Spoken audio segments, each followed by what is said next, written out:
I always choose to make my own invitation, so this is a Dr. Seuss invitation for the graduation party. And basically, again, simple. It's just regular paper.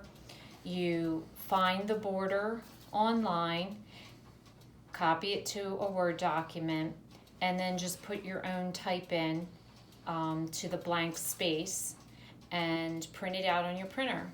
So this is a little bit smaller than an 8.5 by 11, so I printed them out and then I just cut around it so that it had no extra white around it.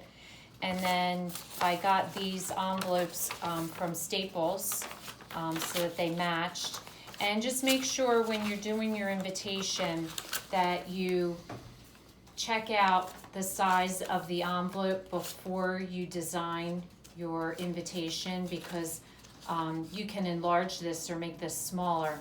You just want to make sure that you're designing your invitation so that it fits into a standard size envelope. So you don't want it, if this had been a little bit bigger, it wouldn't have fit in, or if it had been smaller. So definitely shop around, check out what size envelope that you want to use before you design your invitation, so that way you make sure that it fits into the envelopes that you're going to use. So this is a really, really cheap way of making a customized invitation that goes along with your theme, that really doesn't cost a lot of money. It's just a little bit of time in cutting them all out.